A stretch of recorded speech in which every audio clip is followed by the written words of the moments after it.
Welcome back to From Fear to Fun, the podcast where we explore how to transform medical encounters with children from moments of fear into opportunities for fun, with connection, confidence, and cooperation.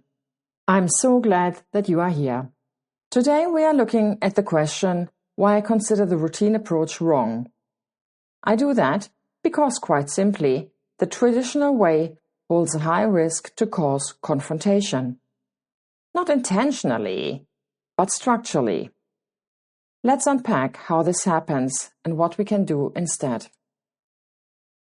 The traditional consultation follows a predictable sequence. History taking, which often takes a long time, then examination, followed by counseling and prescribing. This is efficient for adults, but for children and their parents, it often can feel like a battle. And let's have a look at each of these phases.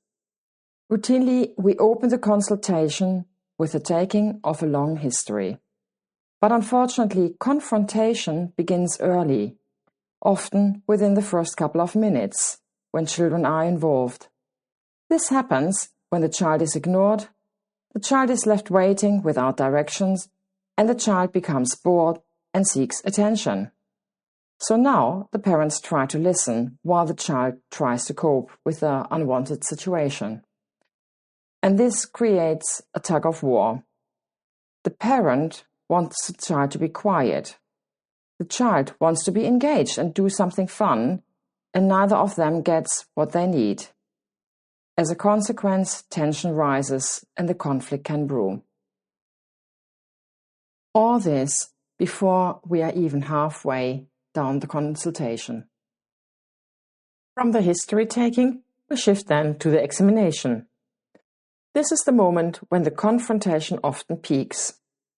It happens when the child is handled like a passive object, the fear signals of the child are ignored, and the child's need for explanation is dismissed.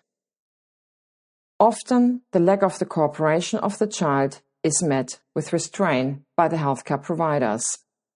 In my observation, parents fear one thing above all. Will it work? Will the doctor be able to examine my child?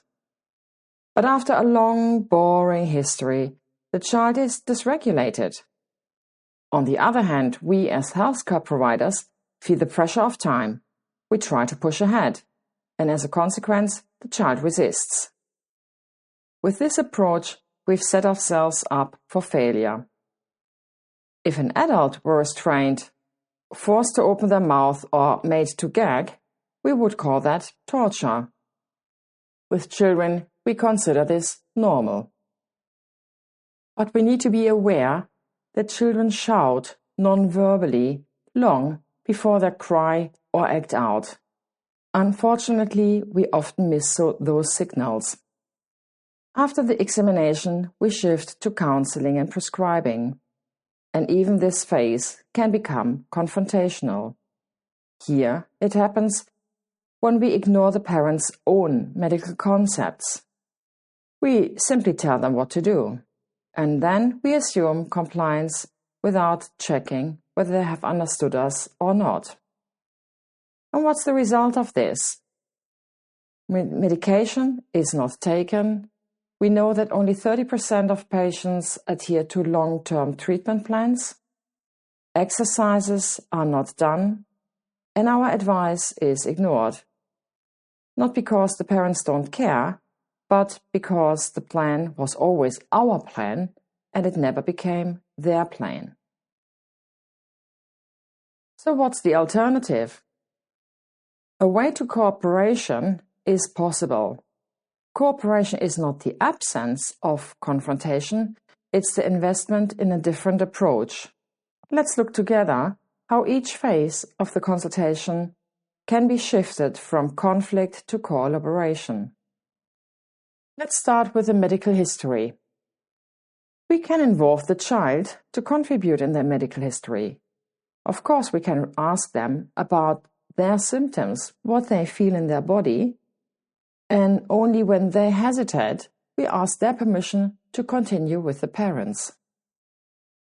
When the child is not actively involved during medical history taking, we might offer them a task, a puzzle, a toy, something simple, something they can master while the adults are talking and the child understands that talking adults are boring. A busy child is a calm child, and a calm child allows the parents to listen. Let's continue with some tips how cooperation during the examination becomes possible. This is the case when we invest to keep the anxiety level low from the moment they enter the examination room. One method is to allow the child to approach us, rather than rushing up to them. Another is to allow the child to explore the room or climb the examination chair by themselves, because you're not frightened of a place that you explore yourself.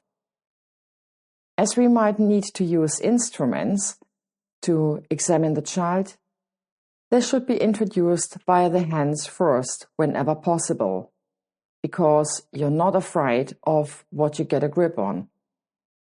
An additional suggestion would be to make the examination visible, tangible, experienceable for the child and the parent. When they see what we see, they are partners in the examination, not mere passive objects of the examination.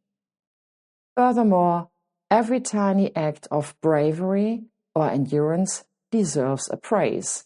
When we praise a child for bravery, we very likely trigger more of the same behavior that we just praised. And of course, announce all steps before performing them. Because, as mentioned before, we are in the middle of a dungeon, and nobody likes surprises in a dungeon. This way it gives the child control, certainty, and allows curiosity. And curiosity is the antidote to fear. Last not least, the consultation shifts towards the counseling and prescribing. Cooperation in counseling requires trust, respect, and shared understanding. To achieve that, we must verbalize the parents' and child's concern and integrate their ideas into the plan. We co-create the next steps with the parents so that they feel heard and they can commit. And we aim to integrate the child's view and ideas as much as possible so that they feel respected and are able to cooperate. In a nutshell, investment in cooperation is different from simply avoiding confrontation. The traditional approach has a high risk to trigger conflict at every stage. A cooperative approach transforms the consultation into a shared journey. And when we invite, explain, empower and respect, the child becomes a partner, the parent becomes an ally, and the consultation moves once again from fear to fun. Thank you for listening to From Fear to Fun.